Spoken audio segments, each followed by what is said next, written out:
Right, this is Access Reality. I'm Ali Kadili. We're privileged here today to have Dr. Jay Coakley. Dr. Coakley is a professor emeritus of sociology at the University of Colorado. For the past 4 decades, he has studied and written about the connections between sports, society, and culture.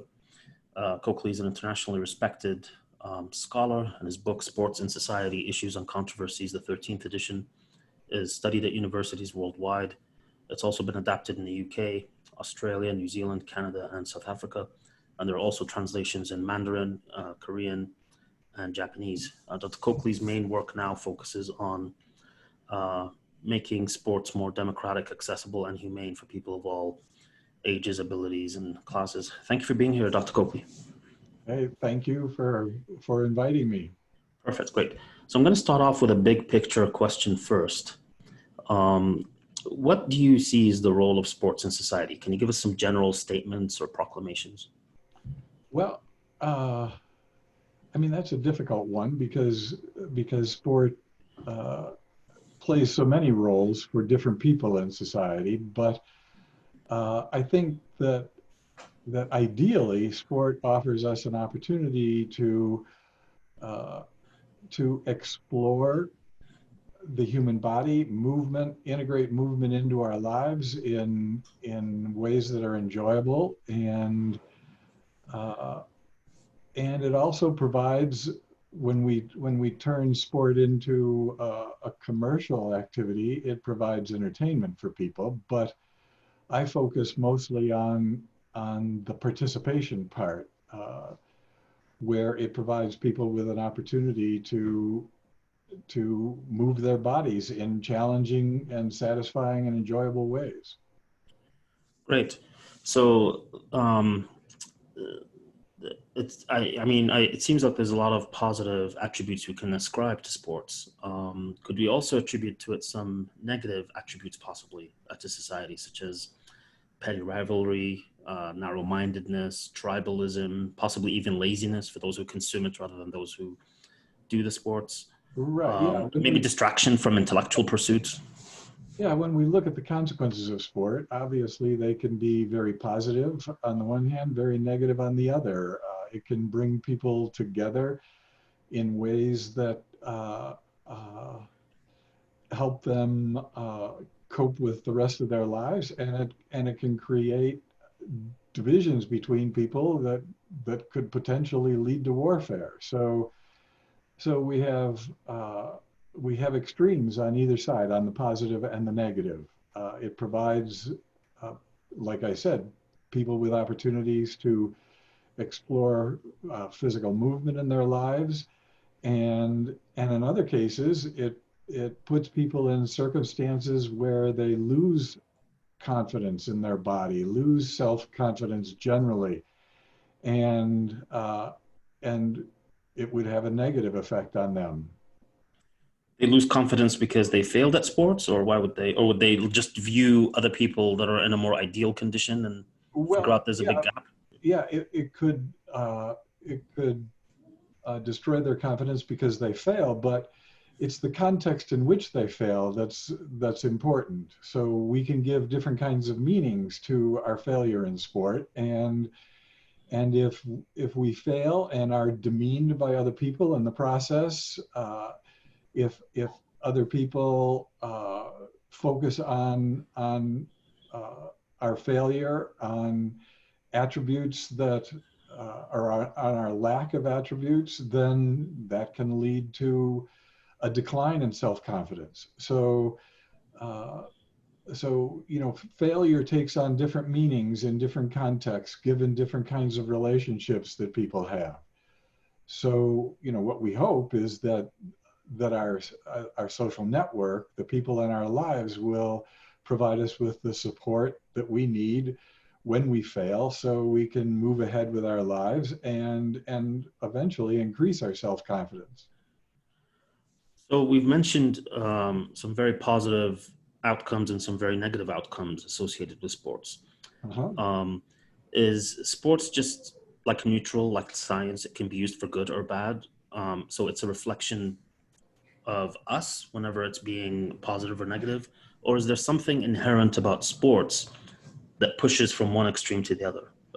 You know, I've played with that question a lot, and I don't think there's anything essential about sports that pushes us in one way or another. So I would use the science analogy where sport can be used for good or bad, for positive or negative, uh, and when people realize that, they approach sport differently. I think that one of the things that prevents us from realizing that is what I call the great sport myth.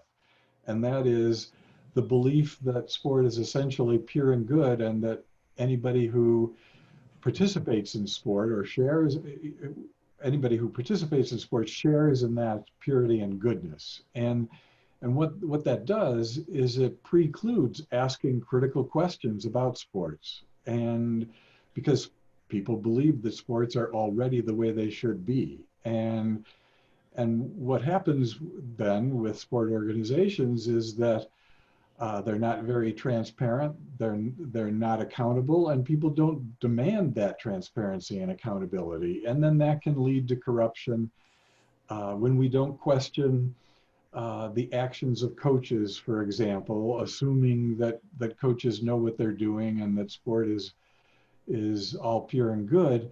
That opens up the door for coaches to get away with all sorts of behaviors that are negative and that affect athletes negatively. So, and we've seen that recently with a number of cases around the world. In the United States in particular, a number of sport federations are dealing with sexual assault and assault issues related to coach-athlete relationships.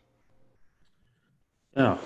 So you'd say that that has more to do with the kind of administration structure or business of sports rather than sports itself as a pure concept. Yeah, and I'd go a little bit deeper than that and say that it's related to our failure to look at sport critically when we need to ask critical questions about sport rather than simply accepting it as it is. And you know, sport is a social construction. We use that terminology in the sociology of sport, and because it's a social construction, we can manage it, organize it, play it, promote it in different ways. So if you ask critical questions about it, you're going to make different decisions about those things than if you don't ask critical questions.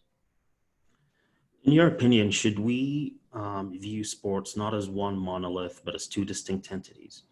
One is a beneficial activity that an individual engages in for health, psychological stamina, bonding with others, learning how to team play, and another being this giant commercialized machine, which really has more to do with profit and mass entertainment rather than self-development. Yeah, Is that a useful way to look at it to kind of then go in and critique this aspect? definitely. Yeah, and I think that once sports become commercialized, different kinds of things are emphasized. You know, we emphasize the spectacle rather than the play element in sport. We emphasize dramatic expression rather than joy and spontaneity. You know, we focus on people pushing themselves beyond human limits rather than exploring those human limits. So, you know, I see it in terms of a distinction between play and spectacle. You know, when we commercialize sports, play gets de-emphasized, spectacle gets emphasized. You know, I'm constantly looking at sports, all different kinds of sports, from youth through professional sports, in terms of this distinction between the play element and the element of spectacle. On the whole, would you say there's any truth to the notion that sports is overrated in today's society? Yeah, I think that we've overrated sport without asking the critical questions. So we've allowed sport to become increasingly commercialized without understanding the implications of that. So, and a good example is youth sports and high school sports in the United States. So high school sports are geared to selection of the best athletes, and exclusion of people who don't have certain skill levels. And so what we've done is we've created a system of sport that's more exclusive than inclusive, and that precludes all students from having experiences that would be positive in their lives. Youth sports in the United States has gone the same way. We've moved from local neighborhood-based youth sports where the emphasis has been on participation and relationships between the players in the neighborhood to a more commercialized system where it's teams are regionally based, they're highly competitive, they're exclusive, they're based on a pay-to-play approach to youth sports that excludes probably 50% of the population or close to it because they can't afford to become involved in those kinds of activities. And for the young people who are involved in those activities, they are encouraged to focus on skill development and moving towards perfection rather than enjoyment, spontaneity, creativity, and the kinds of things that I think make sport worthwhile in the human experience. Mhm. What does it say about a society when some people who play sports and do nothing else are venerated, given fame, made multimillionaires, and on the other hand, you got scientists, intellectuals, scholars who were basically forgotten and unknown? Yeah, I think that relates to a little bit back to the great sport myth and the notion that sport builds character. That's another way of talking about the myth, and that everybody who participates in sports has their character built. So they are idealized in society and they're held up as people who are the epitome of not just physical development, but moral development as well. And we've seen all sorts of examples that that lead us to conclude that isn't the case, but people don't go there for the most part. They continue to believe that sport builds character, and they build athletes into celebrities that somehow transcend. Does that go back to our psychological bias or makeup, if you will, that when you see everybody else doing it, then it's just a given? That, like, we don't tend to question the fundamentals of why everybody believes this or that construct. Right, and I think that's especially the case with sport. And if you look at the history of modern sports, you can see that the in England, for example, what happened on the playing fields of Eton led to England's ability to colonize the rest of the world. There was this notion that somehow sport was creating positive kinds of attributes in people, and nobody ever asked critical questions about that belief. Mm-hmm. And back to the commercialized nature of sports today. When you have teams that are supposed to be locally based, Mm-hmm. but really have nothing to do with the city they're in, the players are all from somewhere else. Next year they'll be different. Yet that team is supposed to represent that city or that geographic region. Mm-hmm. Is that a bit of dissonance or? Well, I think that the people who are making money on sport realize that it can be a source of dissonance, and so the major media companies, as well as the teams and leagues, try very hard to market teams in connection with particular locales. And when they introduce a team, when you go to a professional game, they will say, these are your Indiana Pacers or your Denver Broncos, and they emphasize that kind of connection when in fact the spectators have no power whatsoever over the operation of those professional leagues and teams. So, and people buy into that partly because they've identified with teams, and they don't want that identity disrupted.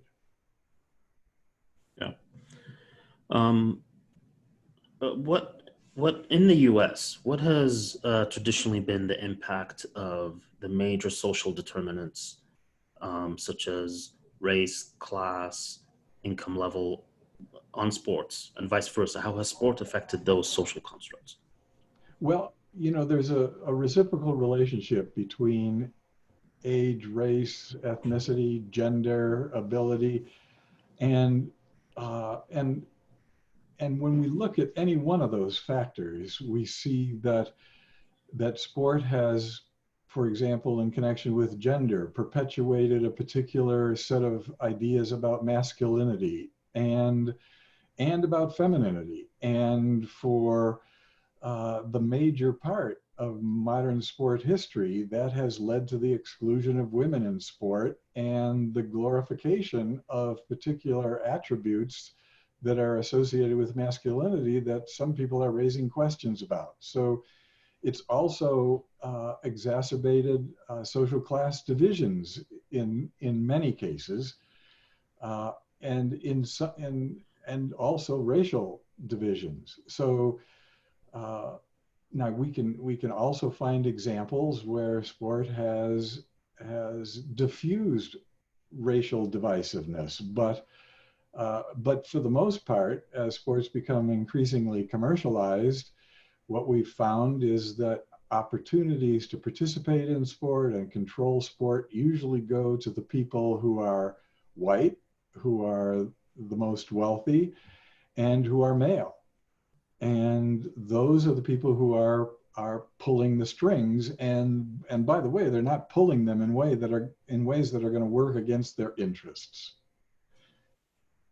So let me give you one example of that, where President Trump just put together a committee to bring sports back after the coronavirus crisis, or as it levels off. And the people he put on that committee are all white, and they all represent the profit side of professional sports. They're the commissioners of the major sport leagues, they're team owners, they're the head of the UFC, the head of the World Wrestling Federation.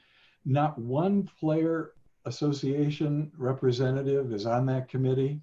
Nobody's representing the players. Nobody's representing the kinds of challenges that the players would face if they were brought back to play in front of TV cameras with no spectators around.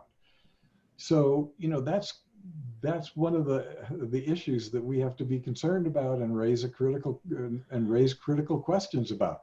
Who's representing the players within that context? And that kind of a scenario exists throughout sports, commercialized sports. Does that tell you that President Trump looks at sports as a business, and that's how he's viewing it? Yeah, definitely. Yeah, he looks at it as a business, and not just as a business, but as an activity that can be manipulated for his own purposes. And in the process, players just become expendable. They're replaceable. They're products to be traded, bought, sold, and used in ways that are going to generate profits for Trump and other multi-billionaire team owners and league officials. Yeah. So could you view it as he's looking at it as one of the engines of the economy? So that's how he's kind of put that together. Yeah, I think that he would probably say that, but professional sports, even though it generates 12 to $17 billion in the NFL, for example, in the United States, and and the other professional sports generate revenue streams that are slightly less than that.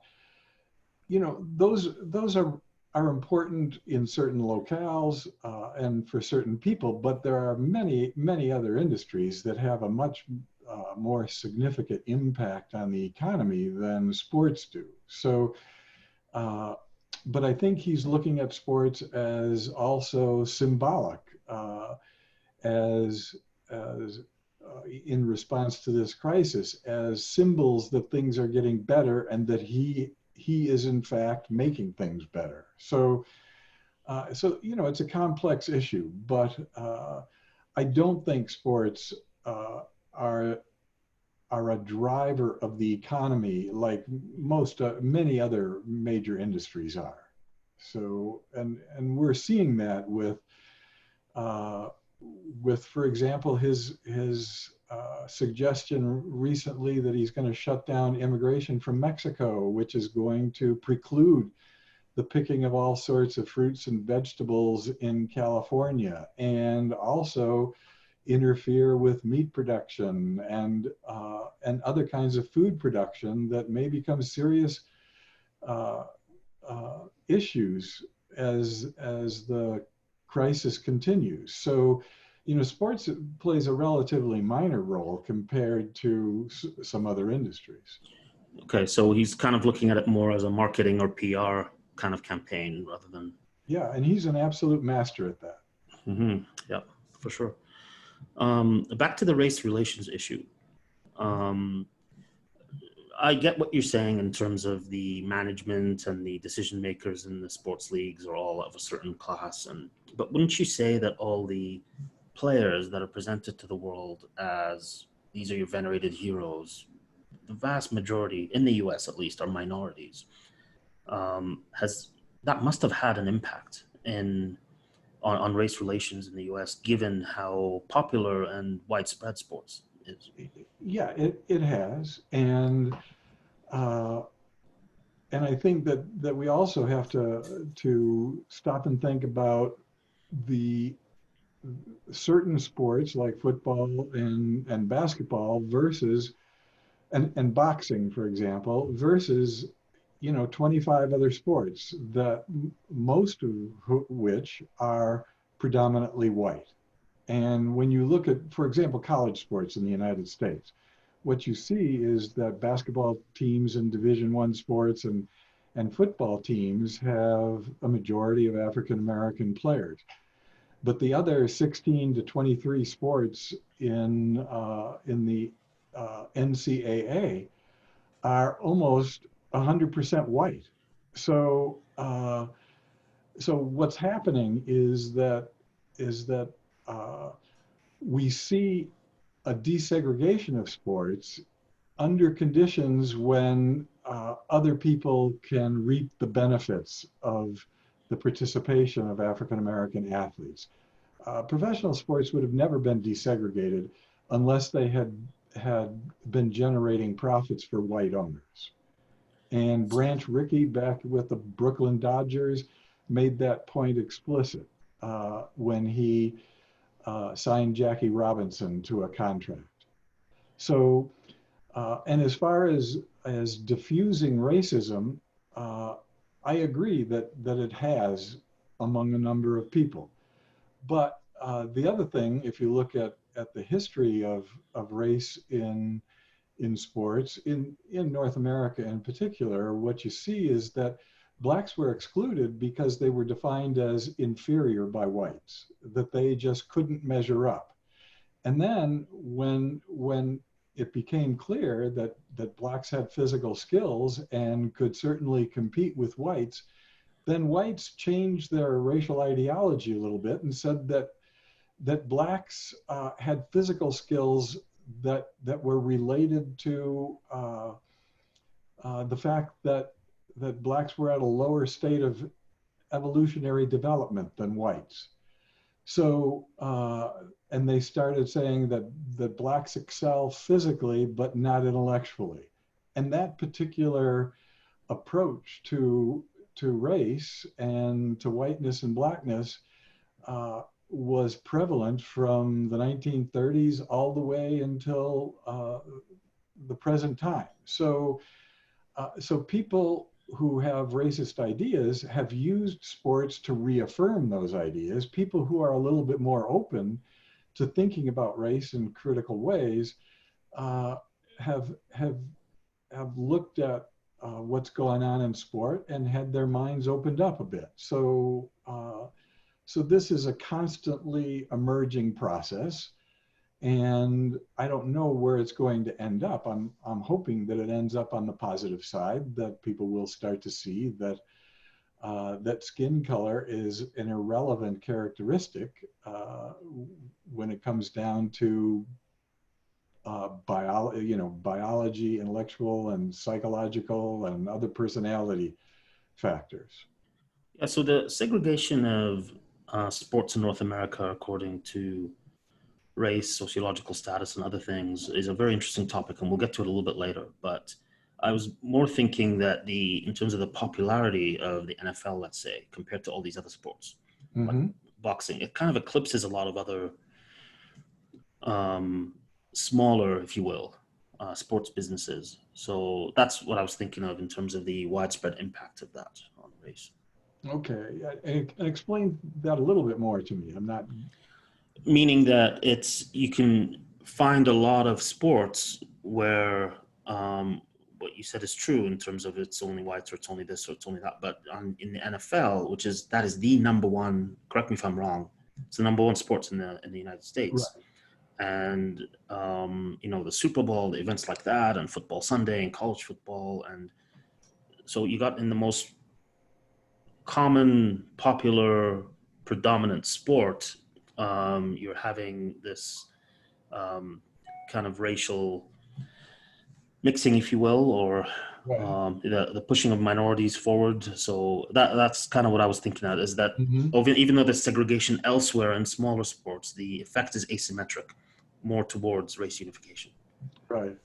Yeah, and I've thought about that a lot. What kinds of implications does that desegregation in a sport as visible and popular as football have on the rest of society? And I don't see it contributing a whole lot to desegregation in other parts of our lives. While the NFL has become increasingly popular and people are rooting now for African American athletes who were possibly racist in the past, or certainly weren't fans of African American athletes, they're living in school districts that are increasingly racially segregated now. I mean, we're moving backwards in many ways when it comes to race in the United States. So to what extent do people take those orientations and perspectives that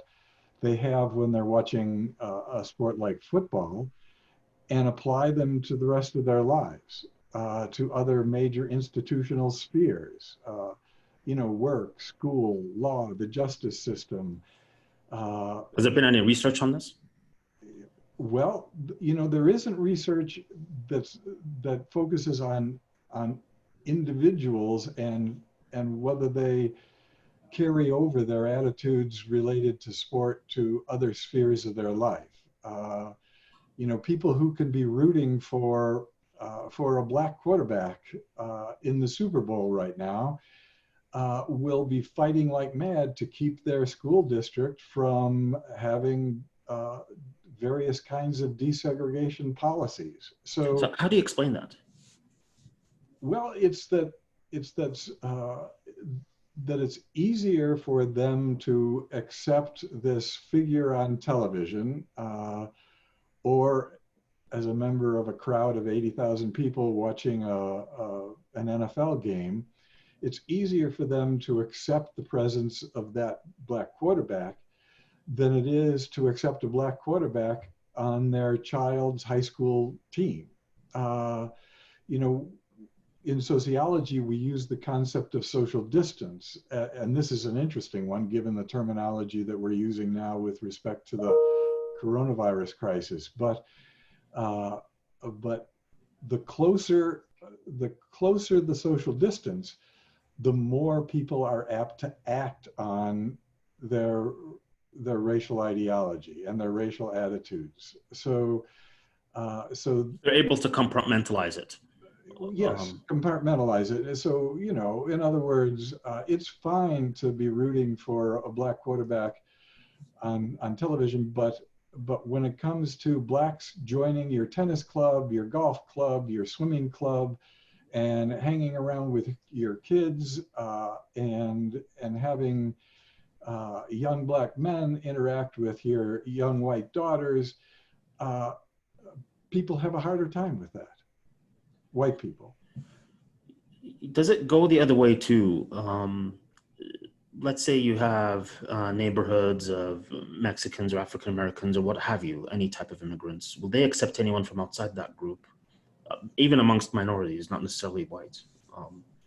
Yeah, intergroup relations is complex, and yeah, whites don't have any exclusive ownership of negative racial and ethnic attitudes. So those attitudes can exist in any particular group, and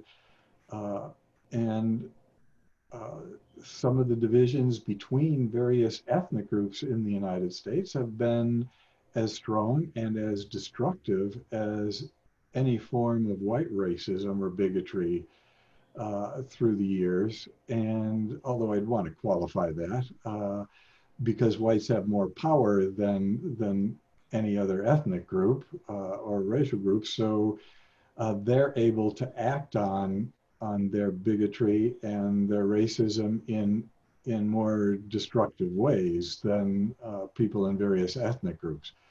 But the negative attitudes themselves, no group has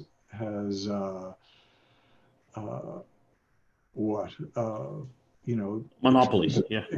Monopoly or exclusive ownership on those attitudes. Yeah, and you wonder if the dynamic of being a minority plays into that, plays into the consciousness of minorities, so that you become even more fiercely protective of your little group, because it's your group against the world kind of thing. Yeah, definitely. You become defensive. It's in your mind all the time. You know, once you're if you're in a group that's classified as a minority, then you're at a disadvantage, and that disadvantage is something that weighs on you heavily. And if you don't take it into account, you're going to get yourself in trouble. And whereas if you're a member of the dominant group, whites in the North American case, whites with a European background, then you don't have to think about skin color. You don't have to think about ethnicity in your everyday life, because you're part of a privileged group. I mean, you have advantages, and people don't ask critical questions about their advantages. But when you have disadvantages, those are things that you have to be aware of all the time. Could it be, and I don't know if there's been any research on this or thoughts on this, but because it's the issue of the whites being the majority has been the most studied issue, but could it be that there's more pressure on the majority to accept minorities, whereas there'll be less pressure on a minority to open up and accept anybody from an outside group because, hey, we're just a minority? Yeah, that one, you know, I'm not familiar with research on that. I think that there are people in both dominant groups as well as minority groups who are open to interacting, obviously, across racial and ethnic lines. And we see examples of that all over. But I think that so much depends upon the specific contexts within which that interaction occurs. And if it occurs in a situation where the majority of people are from an ethnic minority background, and a white person enters that, the white person is going to be sensitive to their own whiteness, but that happens very seldom to the majority of white people. So I think it happens, well, it happens much more often to people in racial and ethnic minorities, and they're much more conscious of that status than white people are, and they react to that consciousness in different ways. In some ways, they're able to kind of put it in the back of their minds and interact without it interfering too much with how they present themselves. But in other cases, it has a major impact on how they present themselves. You know, they leave their ethnic heritage and their racial heritage back home, and they put on a different presentation of self when they're interacting within a dominant group setting. Yeah. I wanted to shift towards sports in the US versus other countries. I know you've done some work in Europe. But again, generally speaking, how would you say sports, in terms of its impact on society, is different in Europe versus the US? Yeah, I think it varies from one country to another, depending on various kinds of historical factors. But you know, I used to think before I had a lot of international experience that sport was more important in the United States than it was in other countries. That sport fans here are more committed to their fan identities than people in other countries. But as I've Then you met soccer. yeah, then I met soccer and, you know, team handball in Slovenia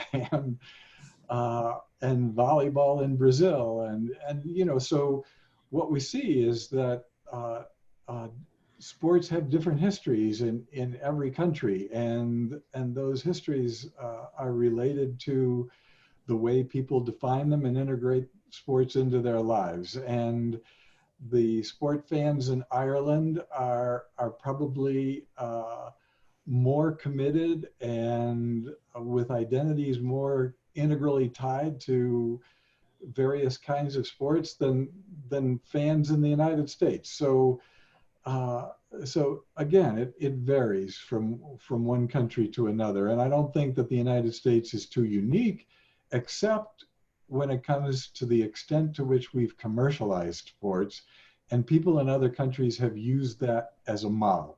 And now I'm not saying we're the only ones who've done that. I mean, obviously the Premier League in England set the stage for commercialization through the rest of the world of soccer. So so basically, you know, this commercial model that was embraced fully in North America and in Western Europe and in the UK in particular, is a model that has affected sports in the rest of the world. But that's tied to colonization, it's tied to economic power, and just like in other institutional spheres, the wealthy, powerful countries set the normative structure within which activities occur. Yeah. What can the most popular sport in a country tell you about their country? Like, for example, when you look at basketball and how it's common in inner cities, and you'd say it's because it doesn't need much space, you don't need a specialized turf, you don't need any expensive or fancy gear or equipment. So likewise, or specialized stadiums, let's say. But likewise, what can, let's say, table tennis tell you about China, or cricket tell you about India? Or what is the fact that football is very common in the US, but not soccer at all? Mm-hmm. Yeah, well, I'll deal with the easy one first here in the US. You know, football is popular because it was invented in the United States. You know, people took rugby and turned it into so-called American football. They did the same thing with baseball. Volleyball and basketball were invented in the United States, and those sports received the vast amount of financial and political support, you know, in schools and communities, and and they've become the popular sports across the board in the United States. So, that history then is tied to American identity, and soccer was excluded in the United States for the most part because it was tied to immigrant groups, European immigrant groups, and their ethnic heritage. And even though soccer teams did exist in labor unions and in various neighborhoods in the 1920s and the 30s, it was never accepted as an American sport. It was a sign that you hadn't been assimilated, that you hadn't acculturated, that you were hanging on to your ethnic past. And it wasn't until upper middle class white people who had traveled around the world started endorsing soccer for their kids that soccer started to become popular in the United States. So, it's linked to our history, to our racial history, our ethnic history, to our American identity over time. So, Question there. And that's the case in other countries as well. Yeah, you're not a historian, but if independence had occurred, let's say 100 years later than it did, do you think soccer today would be the most popular sport in the U.S.? Was it that cutoff from the from the British that okay, now we have to do make up our own thing? Well, it's possible. We'll use Brazil as an example. Why, soccer was brought to Brazil in connection with colonization. That same thing didn't occur because of historical factors in the United States. So Brazil ultimately embraced soccer, embraced it on their terms rather than on British terms, and it became the most popular sport in their country. But soccer people will tell you that the style of soccer, the meaning of soccer is much different in Brazil than it is in among Britons. So the soccer was taken, but it was redefined and integrated into Brazilian life in ways that didn't happen in the United States because of historical differences. Do you feel that that sports, or the most popular sport, takes on a more nationalist and political streak in foreign countries compared to the U.S.? Well, I think it gets displayed in different ways. And, we see the nationalism in connection with sports in the United States when it comes to certain events, international events, the Olympics, the World Cup, and so on. But in other countries, in Europe, for example, there are international competition is an everyday affair. So you have people having their national identities reaffirmed on a much more regular basis in other parts of the world than you do in the United States in particular, nor North America in general. And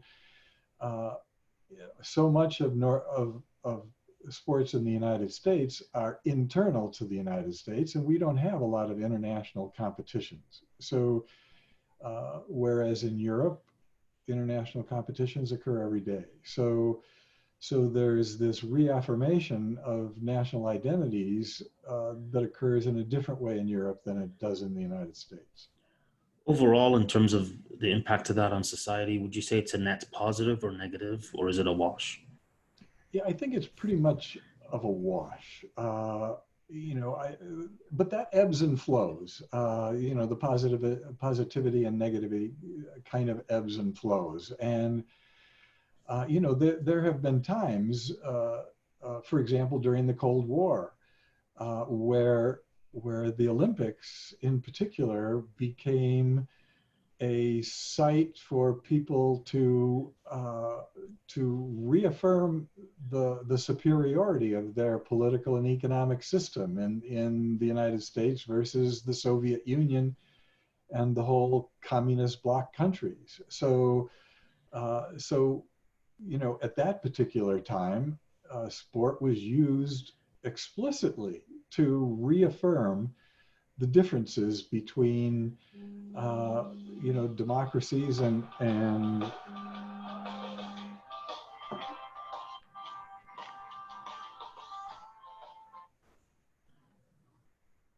I am sorry about that. So let me go back and say that that during the Cold War, sports were explicitly used to reaffirm the differences that were imperiling the entire world at that particular time. So, the medal counts, people from the Soviet Union, people from the United States looked at those and used them as proof of superiority of their systems. And now, that the Cold War is gone, but there are other kinds of divisions that get accentuated in connection with international events, and there are times when differences get diffused in connection with international events as well. So it's really hard to say whether there is an overall positive or negative effect. I think it varies from one decade to the next, and in some cases it's a wash, in some cases it's more positive than negative. I think this is becoming a theme that it's difficult to tease out the effect of sport on anything because it's so interrelated and tied with everything else. Well, that's exactly the point that I make in my writing and in my teaching, is that we have to look at the context within which sport occurs before we can start talking about praising it or condemning it. And we have to know about the conditions that surround sport before we can make conclusions about what it's doing. So, because sport doesn't have an essence that leads to one set of consequences worldwide from one historical point in time to another, and from one culture to another. That's just a myth that we have to get beyond if we really want to understand what sports are doing in our lives.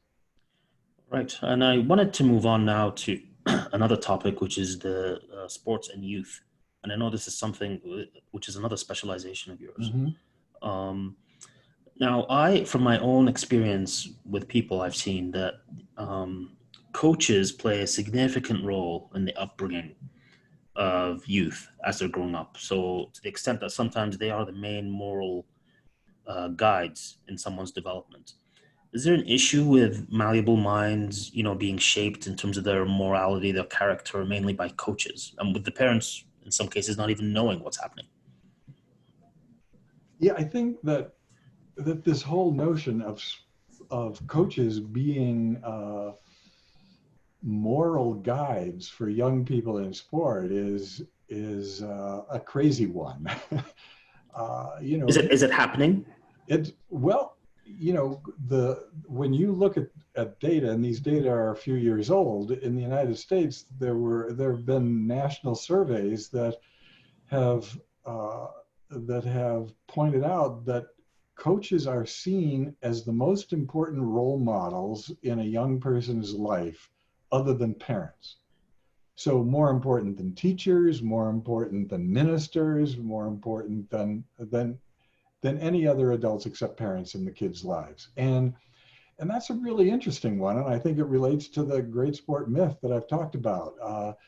Why is it that we see coaches who come from all sorts of different backgrounds, have had no formal training in terms of being a moral guide to anybody, and in some cases have had no training in working with kids and understanding, developmental processes, the difference between 6-year-olds and 11-year-olds and 14-year-olds. They've had no training whatsoever, but they're being defined as role models. Now, where does that come from?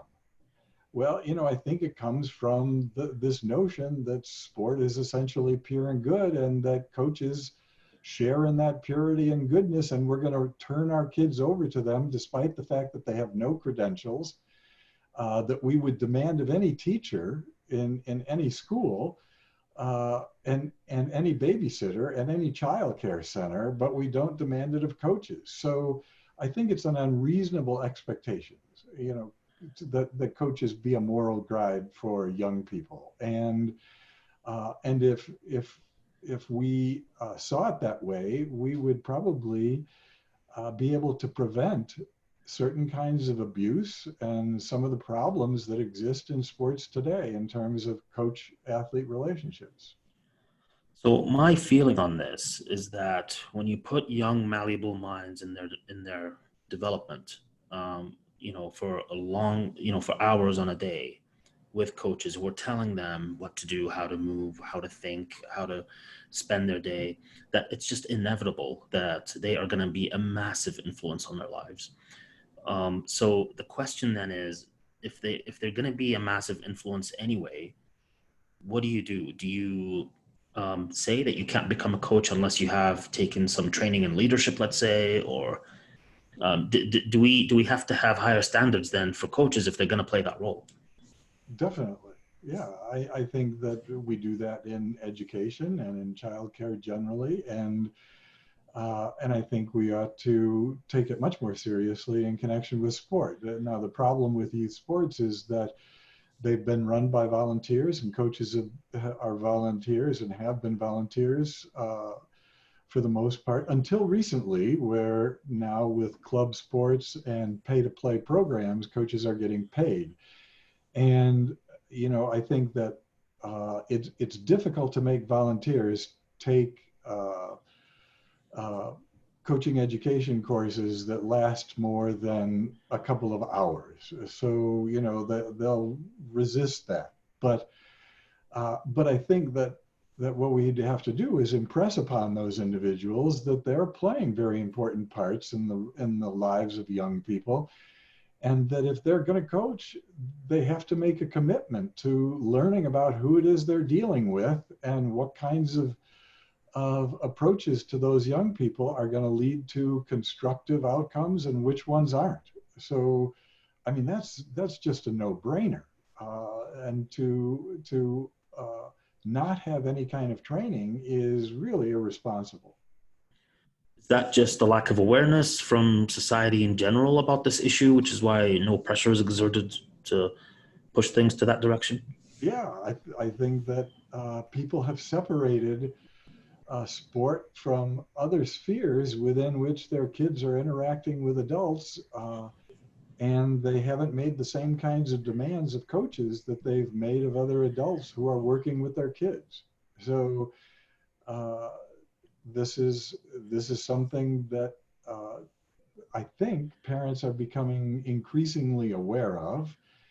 And as various problems become apparent in the way certain coaches act and have treated kids, and young people generally, not all coaches, by the way, my criticism here is not aimed at individual coaches.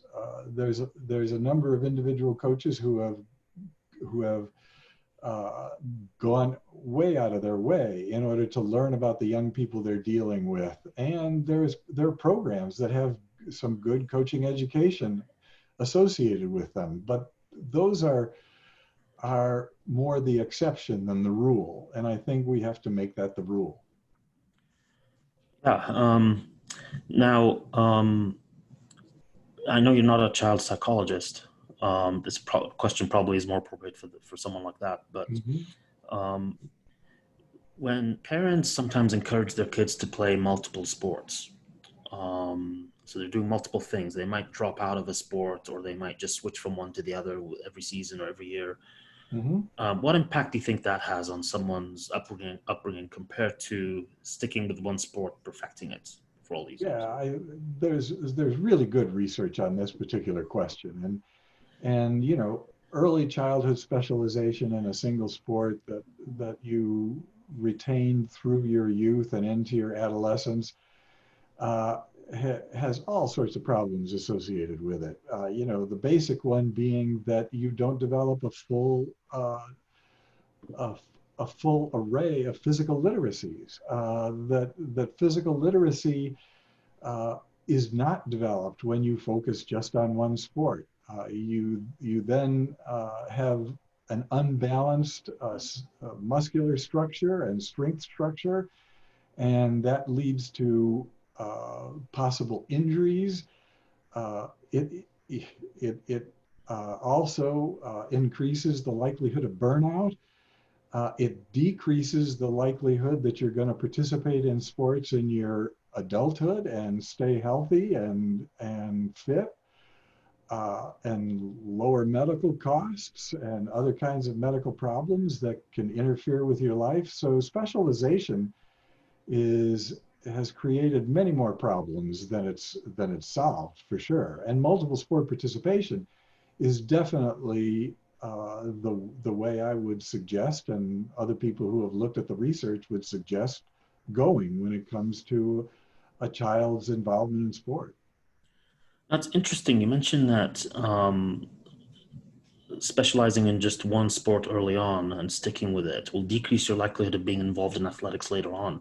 Mm-hmm. And I always thought it was the other way around, because if you become so good and, at one specific sport, you're likely going to play that sport later on, rather than just, oh, I played 5 or 6 different things and there's not one thing that I do. Mm-hmm. Yeah, unless you burned out or injured out, and unless you've just become tired of that particular sport, or as you become an adult, that particular sport doesn't fit into your lifestyle. So, the football, American football, is the most popular sport in the United States. And I don't know any adults other than the ones who end up playing professional football who are playing football as adults. So,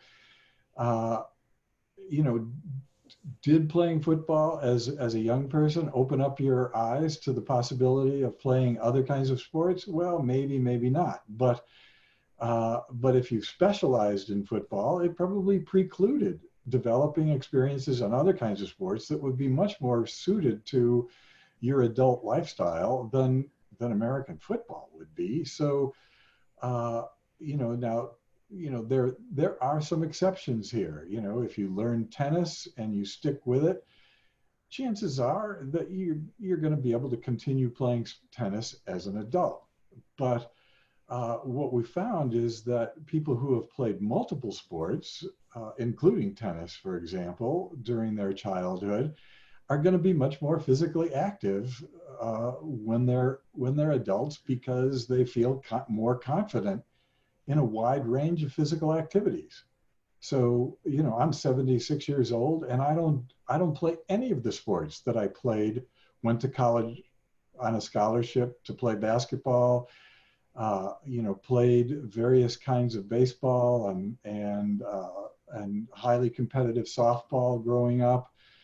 I don't play those sports anymore. So, but I ski, I do things that I can do at my own level, where I'm not forced to compete against people who are going to push me to a point where I'm going to become injured. So I'm doing things now in settings where I have much more control over physical activities, and that's what keeps me active as a person in my mid-70s. My multiple sport background really paid off in the long run. So as I was growing up, I played 20 different kinds of sports, both in organized settings and in informal settings. And that really gave me a background that a lot of kids today don't have. Yeah, there was there was a trend, and this isn't new, about youth sports being non-competitive. For example, you see it a lot in soccer where they play and there's no such thing as keeping scores. What some people have said that that's harmful because you take away the drive and the competition to win, and some people have said no, it fosters kind of cooperation. Where do you stand on that? Yeah, I think I use the metaphor of salt and food.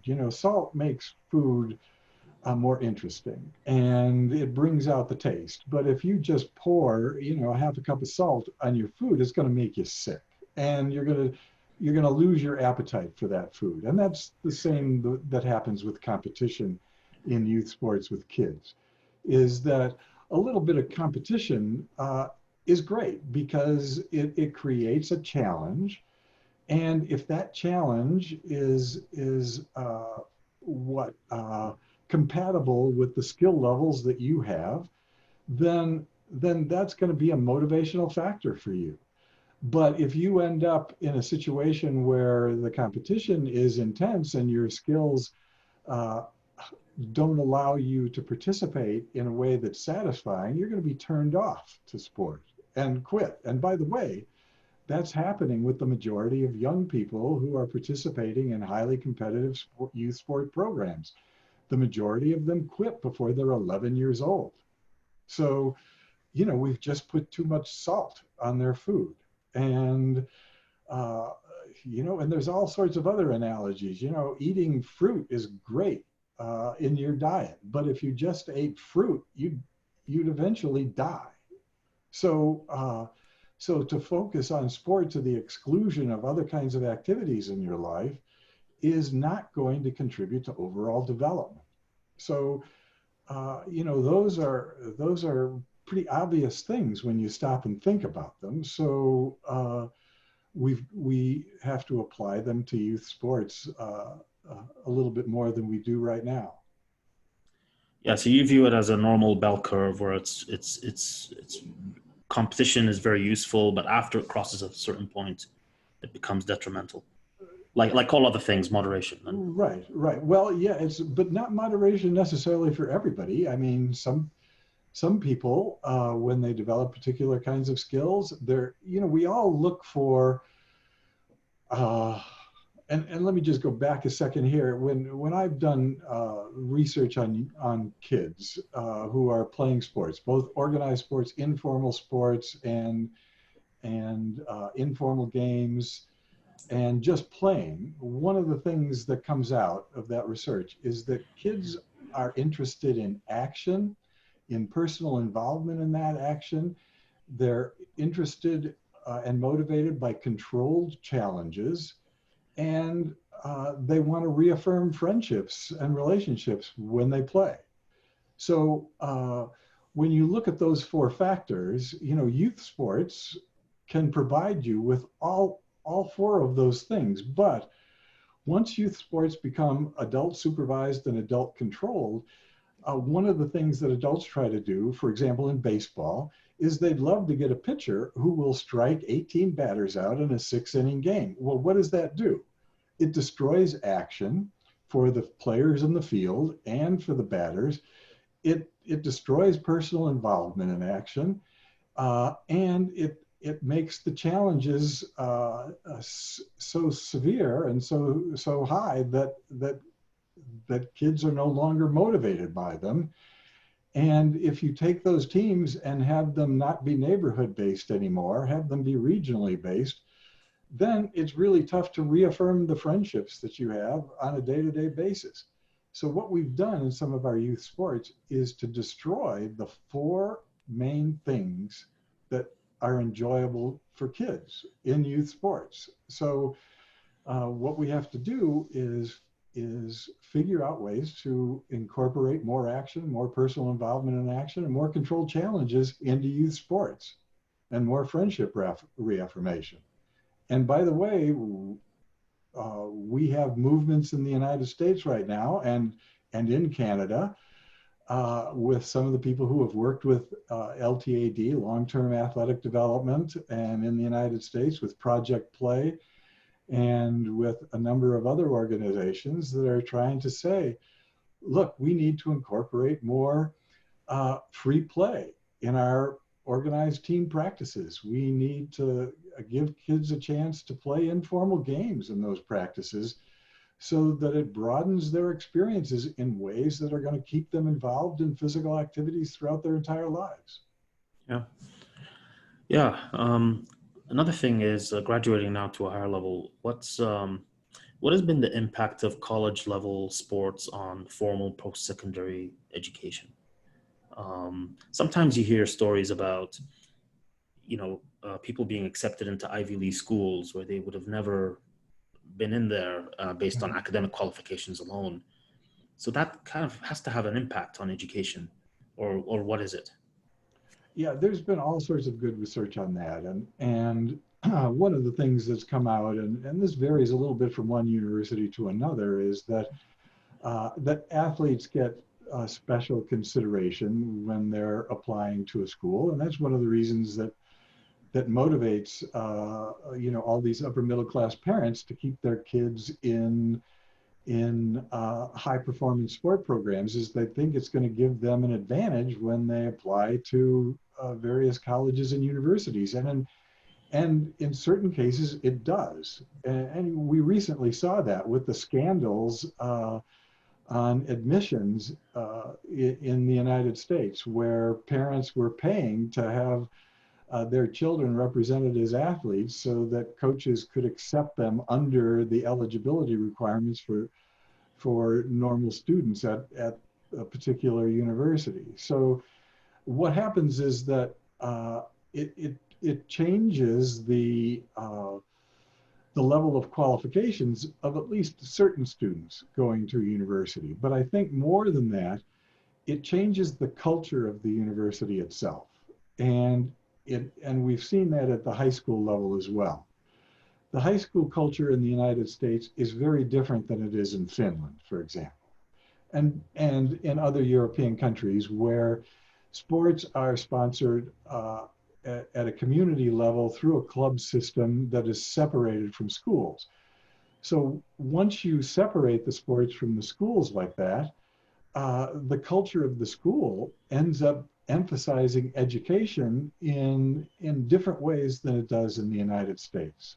And we're really hesitant to take a good critical look at that in the United States, because interscholastic sports at the high school and college level are so deeply integrated into the whole system of education.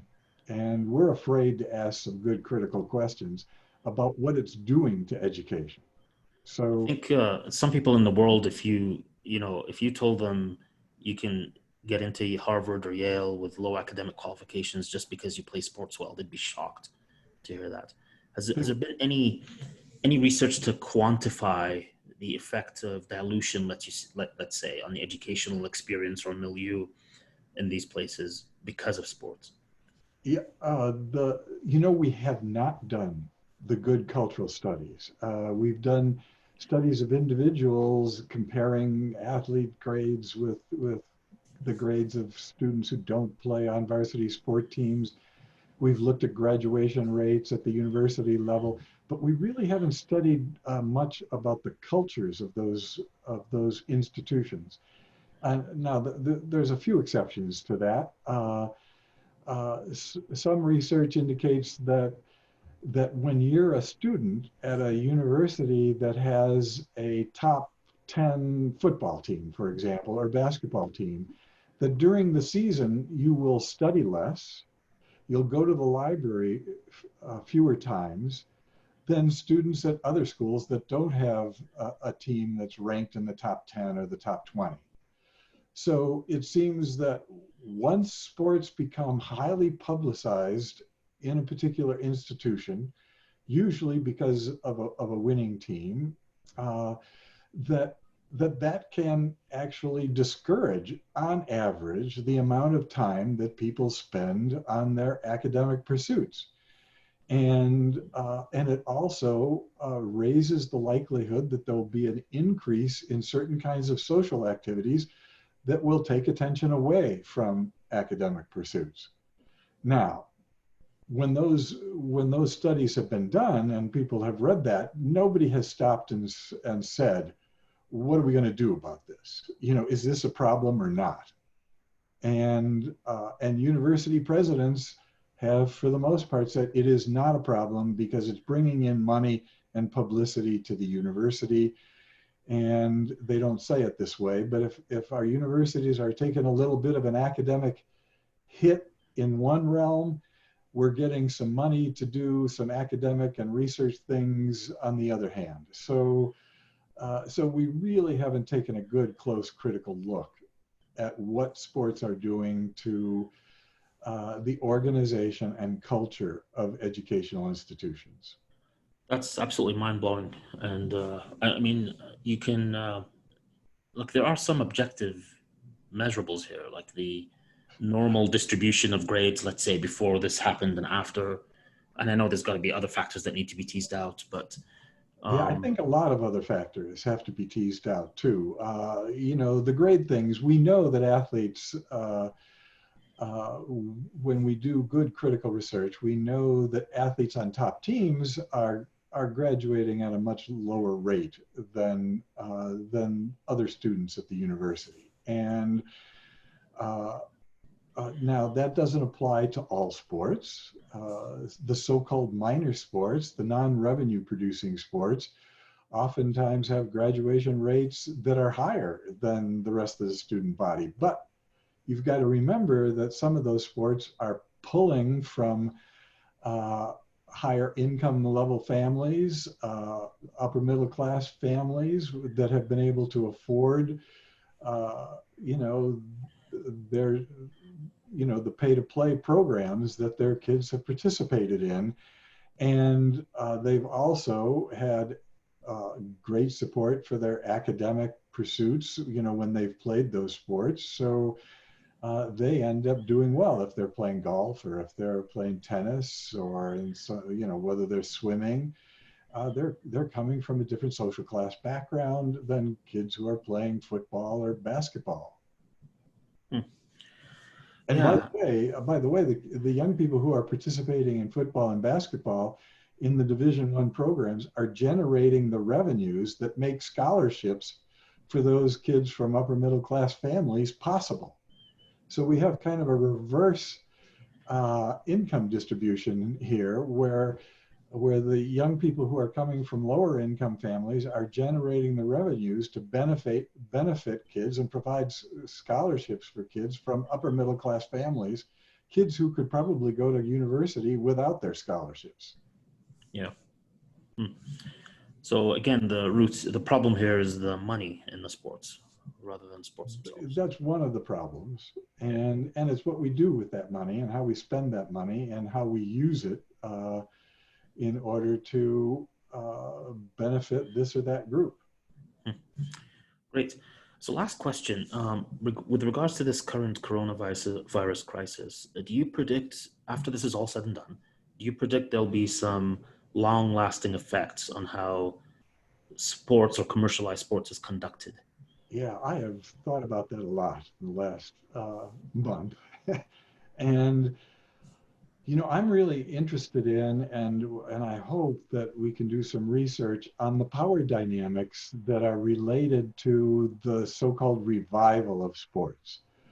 So, for example, you know, as sports have been suspended and as many sport organizations are not going to survive this layoff period, what's going to happen when sports come back? Are they going to become more democratic and humane and accessible because people have you know, had to come to terms with how important sport could be in the lives of young people who have been excluded in the past? Or are the people who have the power and resources going to simply extend the programs that are the most exclusive and the ones that cater most to the people with the most money? You know, which way are we going to go? You know, are the so-called eagles, you know, the leaders in the organizations that are going to survive, are they going to become vultures and just eat up the other organizations that maybe were more accessible and more democratic and turn them into more exclusive kinds of participation opportunities? Or are we going to go the other way? And I don't know about that. I think that universities are going to be a really interesting test case here, because a lot of intercollegiate programs are going to be in serious financial trouble, and some of them are maybe going to abandon their intercollegiate programs and move towards a more Division III kind of model, a model that's more inclusive. Maybe they're going to have more intramurals that would be much more inclusive and have a different kind of an impact on the college culture? Or are Division I programs that have some money in reserves, are they going to be taking over and become the epitome of what college sports should be like? And I'm not sure which way we're going to go. So if the president picked you to kind of head this transition back into normalcy, what would you do exactly? And you can make all the decisions. Yeah, I would start with youth sports, and I'd say this is our opportunity to really take a good close look at youth sports and what we want them to be in our society, and how we want to get to that point. And if we want sports to contribute to the health and well-being of young people and lead to long-term, lifelong participation in physical activities and sports, then maybe what we ought to do is is to revive sports in a little bit different way than they were before this virus crisis. So exactly how? What would you? And make them more inclusive, make them more neighborhood-based, make them more focused on developing physical literacy up to age 12 or 13 years old. Not eliminate competition, but de-emphasize it and use it as a way to create controlled challenges for young people that will motivate them rather than overwhelm them and drive them away. So, and we could do that. We could revive community-based sports and hopefully convince the people whose resources have driven this exclusive pay-to-play approach to sports to have their resources go to maintain community-based sports that would be more inclusive, provide a wider range of different kinds of opportunities for young people across a much wider range of different kinds of sports. Awesome. Well, thank you very much for your time. It's been a pleasure, Dr. Coakley. So been a pleasure to talk with you, and I appreciate the opportunity. Thank you. Great. Thank you.